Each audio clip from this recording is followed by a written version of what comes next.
Friends, इस video के अंदर हम लोग क्लास 10th के केमिस्ट्री के अंदर जो चैप्टर है मेटल्स एंड नॉन मेटल्स, उससे रिलेटेड कुछ इंपॉर्टेंट क्वेश्चन आंसर को डिस्कस करेंगे।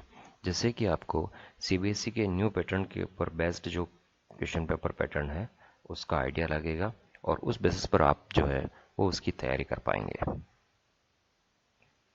Now the first question. Aluminium is used for making cooking utensils. Which of the following properties of aluminium are responsible for the same? Aluminium जो है उसका इस्तेमाल खाने पकाने के लिए काम में आने वाले बर्तनों में किया जाता है। तो इसके लिए एल्यूमिनियम की कौन सी प्रॉपर्टी रेस्पॉन्सिबल है? ठीक है, एल्यूमिनियम का सिंबल होता है Al। एल्यूमिनियम का सिंबल Al है। पहला प्रॉपर्टी दे रखा है गुड थर्मल कंडक्टिविटी, कि वह तापमान को आसानी से फ्लो कर देता है। गुड इलेक्ट्रिकल कंडक्टिविटी, कि वो इलेक्ट्रिसिटी को आसानी से पास कर देता है। डक्टाइलिटी, डक्टाइलिटी का मीनिंग होता है कि उसके अंदर से हम लोग थिन वायर्स स्ट्रेच कर सकते हैं, मतलब एल्यूमिनियम के पतले वायर्स बनाए जा सकते हैं। हाई मेल्टिंग पॉइंट, ये उसका जो मेल्टिंग पॉइंट है वो काफ़ी ज़्यादा होता है। तो अब हमें इन चार में से करेक्ट प्रॉपर्टीज़ को एक्सप्लेन करना है। देखिए, थर्मल कंडक्टिविटी, वो हीट को आसानी से ट्रांसफ़र कर देता है। यहाँ पर इलेक्ट्रिसिटी का इस्तेमाल नहीं कर रहे हैं इसलिए ये ऑप्शन नहीं होगा। यहाँ पर हम लोग थिन वायर्स स्ट्रेच नहीं कर रहे हैं, ये नहीं होगा। और जब हम लोग खाना पकाते हैं तो तापमान ज़्यादा होता है, तो ऐसी कोई चीज़ का इस्तेमाल नहीं कर सकते जिसका टेम्परेचर कम होता है। तो यहाँ पर हाई मेल्टिंग पॉइंट करेक्ट है। तो फर्स्ट और फोर्थ ऑप्शन करेक्ट है। इस बेसिस पर जो करेक्ट ऑप्शन होगा वो हमारा होगा D. Now the question number 2, the most abundant metal in the earth crust. Earth crust के अंदर सबसे ज़्यादा पाया जाने वाला जो मेटल है वह कौन सा है? तो सबसे ज़्यादा जो पाया जाने वाला मेटल है वो है हमारा एल्यूमिनियम। आयरन का सिंबल होता है Fe, कैल्शियम का होता है Ca और सोडियम का होता है Na। तो सबसे ज़्यादा जो पाया जाता है वो होता है aluminium. Question number 3, the poorest conductor of heat among metals.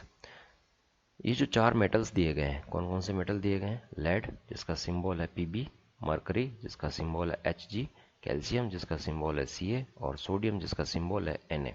इन चार में से हमको ये बताना है कि कौन सा जो है वो हीट का पोर कंडक्टर होता है, कि उसमें से हम लोग हीट को आसानी से पास नहीं कर सकते हैं। तो सबसे पोर कंडक्टर जो होता है हीट का वो होता है हमारा लेड। लेड हीट और इलेक्ट्रिसिटी दोनों का ही पोर कंडक्टर होता है। Question number 4. Which property of metal is used for making bells and strings of musical instrument like sitar and violin? Metal की ऐसी कौन सी प्रॉपर्टी जिसका इस्तेमाल बेल्स बनाने में या म्यूजिकल इंस्ट्रूमेंट्स जो होते हैं जैसे कि सितार और वायलिन उनके स्ट्रिंग्स बनाने में किया जाता है? ठीक है, तो मेटल की जो प्रॉपर्टी जिसके बेसिस पर इनका इस्तेमाल म्यूजिकल इंस्ट्रूमेंट और बेल बनाने में किया जाता है उसको हम लोग कहते हैं सोनोरस। ठीक है, तो यहाँ पर ये जो करेक्ट ऑप्शन है हमारा पास में ये हमारा बनेगा सोनोरस। मेलेबिलिटी का मतलब होता है कि हम लोग उस मेटल को पीट करके उसकी पतली थिन शीट्स बना सकते हैं। डक्टाइलिटी का मतलब होता है कि उसमें से पतले वायर बनाए जा सकते हैं। और कंडक्टिविटी का मतलब होता है कि उसमें से इलेक्ट्रिसिटी आसानी से फ्लो हो सकती है। तो जो करेक्ट आंसर हमारे पास में वो होगा सोनोरसनेस। एक रिएक्शन दे रखा आपके सामने क्वेश्चन नंबर 5 के अंदर, aluminium oxide react with NaOH and convert into blank space plus H2O। ठीक है, तो हमको पता लगाना है कि ब्लैंक स्पेस पर क्या आएगा। देखिए, एल्यूमिनियम ऑक्साइड एक मेटल ऑक्साइड है और NaOH एक बेस है। तो यहाँ पर मेटल ऑक्साइड रिएक्ट कर रहा है बेस के साथ में, तो बेस रिएक्ट कर रहा है मेटल ऑक्साइड के साथ में। तो जब भी बेस मेटल ऑक्साइड के साथ रिएक्ट करता है तो सॉल्ट और वाटर बनाता है। तो यहाँ पर जो सॉल्ट बनेगा उसका नाम होगा सोडियम एल्यूमिनेट, और वो आपका दे रखा है ऑप्शन नंबर सी में, sodium aluminate. Question number 6, which of the following is the correct arrangement of given metal in ascending order of their reactivity. ये जो मेटल्स दे रखे हैं, कौन कौन से मेटल दे रखे हैं? जिंक जिसका कि सिंबल होता है Zn, आयरन जिसका कि सिंबल है हमारा Fe, मैग्नीशियम जिसका कि सिंबल होता है Mg, और सोडियम जिसका कि सिंबल होता है Na। okay? इन चारों को हमको असेंडिंग ऑर्डर में जमाना है। असेंडिंग का मतलब वैसे एक्चुअल अगर देखा जाए तो यहाँ पर जो चारों ऑर्डर दे रखे हैं हमको, कि वो डिसेंडिंग ऑर्डर के दे रखे हैं, कि डिसेंडिंग के दे रखे हैं। तो असेंडिंग में इसको अरेंज, यहाँ पर जो है ये प्रिंटिंग मिस्टेक हुआ है और ये डिसेंडिंग है, तो यहाँ पर हम लोग डिसेंडिंग ऑर्डर फाइंड आउट करेंगे। चलिए, तो डिसेंडिंग में मतलब सबसे ज़्यादा रिएक्टिव को पहले और सबसे लेस रिएक्टिव को बाद में होता है। ओके, देखिए रिएक्टिविटी सीरीज हम लोगों ने पढ़ी हुई है, उसके अंदर पहला आता है पोटेशियम, फिर आता है सोडियम, फिर आता है कैल्शियम, फिर आता है मैग्नीशियम, फिर आता है एल्यूमिनियम, फिर आता है आयरन, उसके बाद आता है जिंक। ये पहला पार्ट है। वैसे रिएक्टिविटी सीरीज को याद रखने का जो शॉर्ट तरीका है वो है काशीनाथ के मैंगो आलू फीके, आज फीके जरूर हैं। okay? काशीनाथ के मैंगो आलू आज फीके हैं। okay? ऐसा कुछ शॉर्ट ट्रिक वहाँ पर इस्तेमाल किया जाता है, हम उसमें नहीं जाएंगे। यहाँ पर है काशीनाथ के मैंगो आलू फीके जरूर है। okay? तो चलिए इसकी बात करते हैं हम लोग। तो यहाँ पर सबसे ज़्यादा रिएक्टिव आ रहा है आपका सोडियम, ठीक है, उसके बाद आता है मैग्नीशियम, फिर आपके दे रखा है आयरन और सबसे लेस रिएक्टिव आता है जिंक। तो करेक्ट ऑर्डर है वो है sodium, magnesium, iron and zinc. Question number 7, which of the following pairs will give displacement reaction? कौन सा पेयर जो है वो डिस्प्लेसमेंट रिएक्शन देगा? देखिए डिस्प्लेसमेंट रिएक्शन के अंदर कॉन्सेप्ट ये होता है कि जो मोर रिएक्टिव एलिमेंट होता है वो लेस रिएक्टिव एलिमेंट को क्या करता है, डिस्प्लेस करता है। डिस्प्लेसमेंट रिएक्शंस जो होती है वो टू टाइप्स की होती हैं, एक होती है सिंगल डिस्प्लेसमेंट, दूसरा होता है डबल डिस्प्लेसमेंट।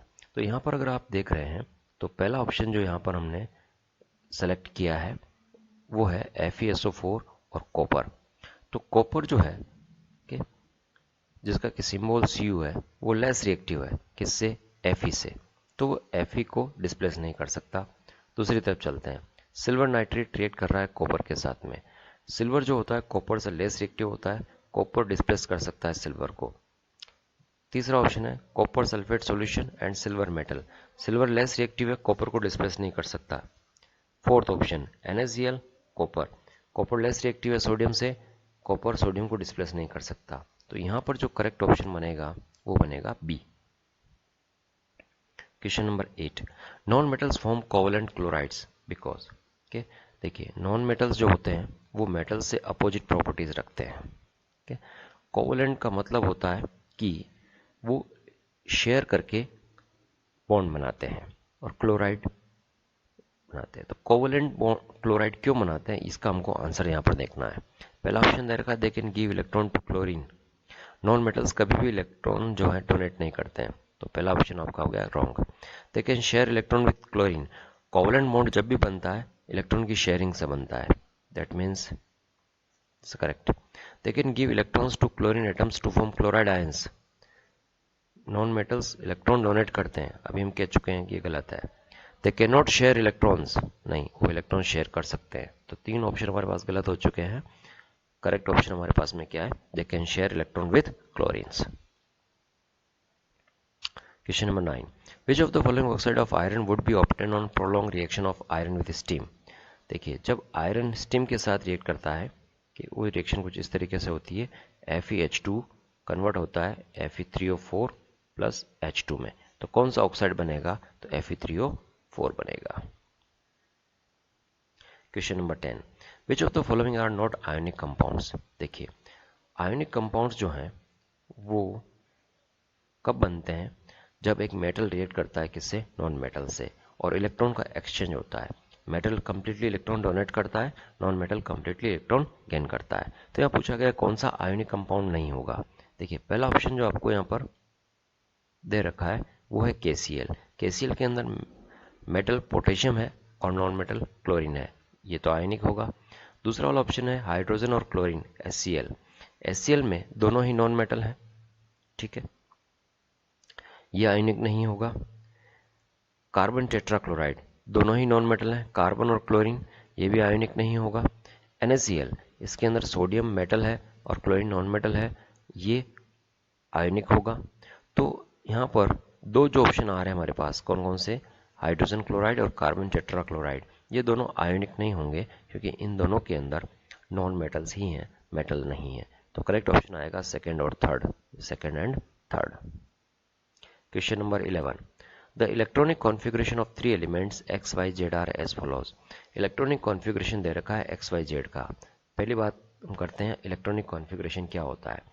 इलेक्ट्रॉन का डिस्ट्रीब्यूशन जो सेल वाइज करते हैं हम लोग, कि जैसे कि हम लिखते हैं के एल एम एन में इलेक्ट्रॉन किस तरीके से भरे जाएंगे, उसको इलेक्ट्रॉनिक कॉन्फ़िगरेशन कहते हैं। तो एक्स का इलेक्ट्रॉनिक कॉन्फ़िगरेशन दे रखा है 2 and 4, वाई का दे रखा है 2 and 7, जेड का दे रखा है 2 and 1। Which two elements will combine to form an ionic compound. इनमें से कौन से ऐसे दो एलिमेंट हैं जो आयोनिक कंपाउंड बनाएंगे और उसका करेक्ट फॉर्मूला क्या होगा। देखिए, जब भी आयोनिक कंपाउंड बनता है वो बनता है मेटल और नॉन मेटल की रिएक्शन से, ठीक है। फिर मेटल ऐसे कौन से मेटल हैं जो आयोनिक कंपाउंड बनाते हैं, वो मेटल्स जिनके वैलेंस सेल में 1, 2 या 3 इलेक्ट्रॉन होते हैं वो आयोनिक कंपाउंड बनाते हैं। इसी तरीके से कौन से ऐसे नॉन मेटल हैं जो आयोनिक कंपाउंड बनाते हैं, ऐसे नॉन मेटल जिनके आउटर सेल में 5, 6 या 7 इलेक्ट्रॉन्स होते हैं वो आयोनिक कंपाउंड बनाते हैं। तो देखिए, पहला जो एक्स वाला ऑप्शन है उसमें वैलेंस इलेक्ट्रॉन आ रहे हैं 4, तो ये तो नहीं बनाएगा। वाई, उसमें वैलेंस इलेक्ट्रॉन आ रहे हैं 7, ये बनाएगा। जेड, इसमें वैलेंस इलेक्ट्रॉन आ रहे हैं 1, ये बनाएगा।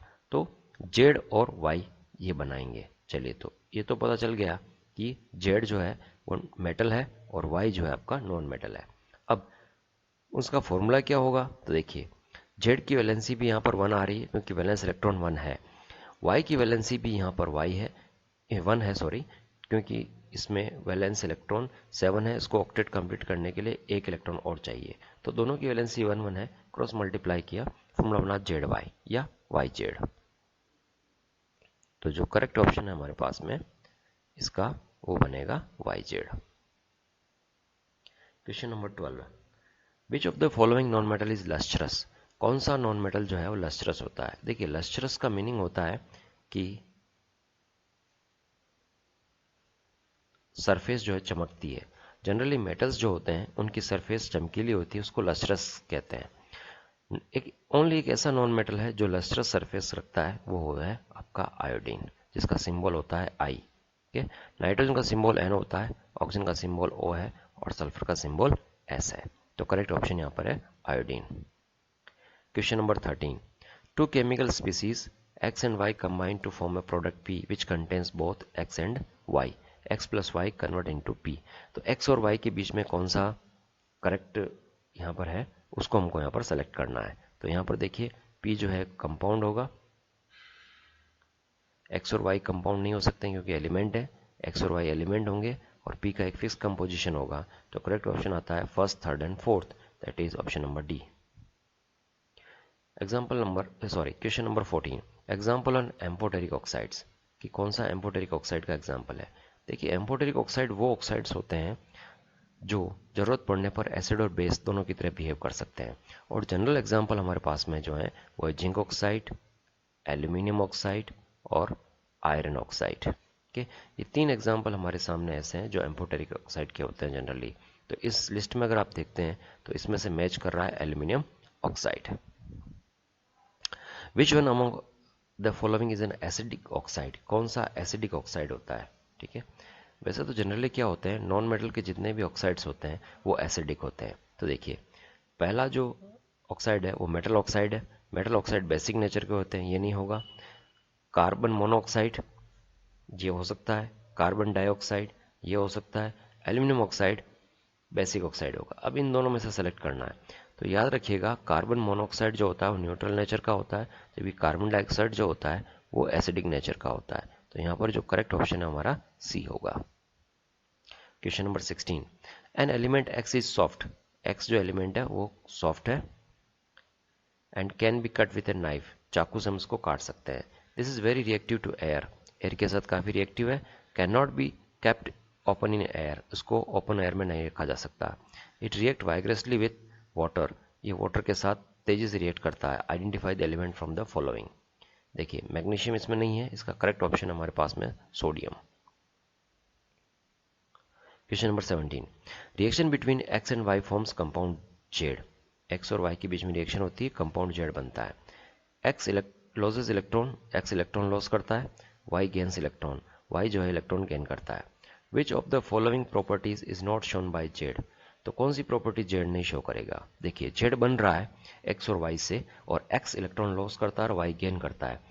एक्स जो इलेक्ट्रॉन लॉस कर रहा है वो हमारा मेटल होगा, और वाई जो इलेक्ट्रॉन गेन कर रहा है वो हमारा नॉन मेटल होगा। मेटल और नॉन मेटल की रिएक्शन से जो कंपाउंड बनते हैं वो आयोनिक होते हैं। तो अब हमें इन चार ऑप्शन में से ये देखना है कि कौन सी प्रॉपर्टी जो होती है वो आयोनिक कंपाउंड की नहीं है। चलिए, तो पहला प्रॉपर्टी यहाँ पर दे रखा है हाई मेल्टिंग पॉइंट, जो कि आयोनिक कंपाउंड का होता है। दूसरा प्रॉपर्टी दे रखा है लो मेल्टिंग पॉइंट, जो कि नहीं होता है। तीसरा दे रखा है conduct electricity in molten state, पिघली हुई अवस्था में इलेक्ट्रिसिटी को फ्लो करता है, that is correct. Occurs as solid, solid form में होता है। तो देखिए आयोनिक कंपाउंड की कुछ प्रॉपर्टी जो होती हैं उसमें से मेन है मेल्टिंग पॉइंट हाई होता है, इलेक्ट्रिसिटी को फ्लो करते हैं मोल्टन स्टेट में या एक्वा सॉल्यूशन में, सॉलिड होते हैं जनरली, और वाटर के अंदर सोल्यूबल होते हैं। तो इस बेसिस पर अगर आप हम देख रहे हैं तो मेल्टिंग पॉइंट जो लो है वो यहाँ पर सुटेबल नहीं होगा। Question number 18, the electronic configuration of three elements are given, तीन एलिमेंट का इलेक्ट्रॉनिक कॉन्फ़िगरेशन दे रखा है, एक्स वाई और जेड का। एक्स का दे रखा है 28, वाई का दे रखा है 287, जेड का दे रखा है 282। विच of the following is correct, कौन सा सही है। एक्स इज ए मेटल, देखिए इसका ऑक्टेट कंप्लीट है, जिसका ऑक्टेट कंप्लीट होता है वो कभी मेटल नहीं हो सकता, ठीक है। Y is a metal, Y के आउटर सेल में 7 इलेक्ट्रॉन्स होते हैं। मेटल्स जनरली जो होते हैं उनके आउटर सेल में 1, 2 या 3 इलेक्ट्रॉन्स होते हैं, जबकि यहाँ पर 7 इलेक्ट्रॉन्स हैं, ये भी नहीं हो सकता। Z is a non metal, Z एक नॉन मेटल है। आउटर सेल में 2, 8 और 2 इलेक्ट्रॉन्स हैं, 2 इलेक्ट्रॉन हैं तो मेटल होना चाहिए, नॉन मेटल नहीं हो सकता। Y is a non metal, देखिए वाई के आउटर सेल में 7 इलेक्ट्रॉन है। वो सारे एलिमेंट जिनके आउटर सेल में 5, 6, 7 या 8 इलेक्ट्रॉन्स होते हैं वो सारे के सारे नॉन मेटल होते हैं, तो वाई नॉन मेटल है। फिर जेड के लिए बोला है कि जेड इज ए मेटल, ऐसे एलिमेंट जिनके आउटर सेल में 1, 2 या 3 वैलेंस इलेक्ट्रॉन होते हैं वो मेटल होते हैं। तो ये दोनों ऑप्शन हमारे पास में सही हैं, तो जेड जो है वो metal, that is correct. Question number 19, amalgam is an alloy of, देखिए अलॉय जो होते हैं, अलॉय क्या होते हैं पहले इसकी बात करते हैं। Alloy is the homogeneous mixture of 2 और मोर देन 2 मेटल्स और a metal and non metal, उसे हम लोग अलॉय कहते हैं। देखिए अमलगम का मतलब होता है जब किसी मेटल का अलॉय मरकरी के साथ बनाया जाता है, ठीक है। तो अमलगम जो है वो अलॉय होते हैं किसके, मरकरी के। Question number 20, copper object lose their shine and form green coating of, copper objects जो होते हैं जब अपनी साइनिंग क्लोज कर देते हैं तो उसके ऊपर ग्रीन कोटिंग बन जाती है। वो ग्रीन कोटिंग जो होती है वो बेसिक कॉपर कार्बोनेट की होती है। This is another example of rusting, ये रस्टिंग का एग्जांपल है, ठीक है। तो यहाँ पर जो करेक्ट ऑप्शन आएगा हमारे पास में वो आएगा basic copper carbonate. Fill in the blanks, elements can be classified as, element को हम लोग क्लासीफाई कर सकते हैं, एलिमेंट जनरली मेटल्स और नॉन मेटल टाइप के होते हैं, मेटल एंड नॉन मेटल।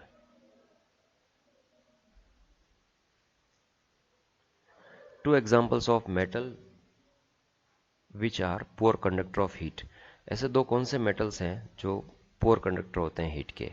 एक तो होता है हमारे पास में लेड और दूसरा होता है हमारे पास में मरकरी, के ये दोनों पुअर कंडक्टर होते हैं हीट के। Two metals which melt when kept on the palm, ऐसे कौन से दो मेटल हैं जिनको हथेली पर रखने पर मेल्ट हो जाते हैं, के गैलियम एंड सीजियम,